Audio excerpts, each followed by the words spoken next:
Quelques jours après la signature d'un contrat d'Airbus avec l'Iran pour une commande de 100 avions, retour sur les espoirs des entreprises françaises. Il y a un an, une délégation de grands patrons emmenée par le MEDEF se rendait à Téhéran. On parlait alors de gros contrats. C'est l'enquête du 8h. Bonjour François Geffrier. Bonjour. Un an après l'accord sur l'Iran, combien de contrats ont été signés exactement ? D'abord, il y a donc ces avions. C'est un gigantesque contrat, 20 milliards de dollars au prix catalogue.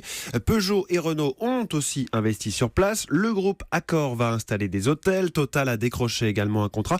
C'est donc pas mal, mais on est très loin de l'Eldorado annoncé. Les entreprises de taille moyenne ou petite n'y arrivent pas. Et pourquoi ? Parce qu'aucune grande banque française ne veut financer les projets. Société Générale ou BNP le disent même très clairement, hors de question pour nous d'aller en Iran. Les sanctions de l'ONU ont été levées sur ce pays, mais pas les sanctions américaines, des vieilles sanctions liées aux droits de l'homme. Les banques françaises en ont peur, elles craignent des amendes colossales en milliards de dollars.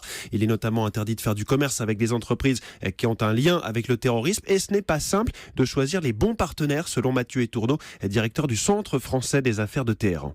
Il y a un certain nombre de sanctions qui sont encore en vigueur, notamment celles qui visent certaines entités iraniennes liées aux gardiens de la Révolution.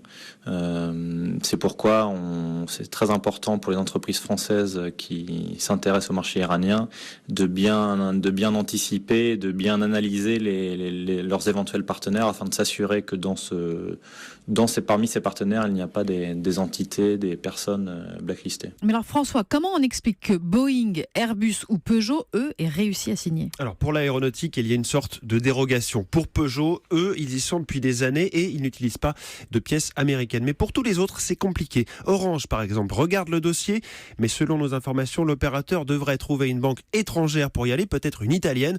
Et même pour les petits contrats, ce n'est pas simple, comme en témoigne François Burgot, qui dirige Adepta dans les semences végétales. Aujourd'hui, il n'y a pas de banque française qui accepte des paiements supérieurs à 50 000 euros de la part des banques iraniennes ou même de la Banque centrale iranienne.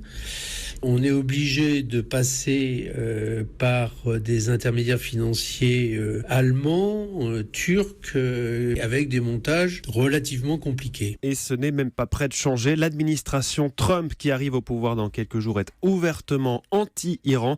Ce n'est pas ça qui va rendre les banques françaises moins frileuses.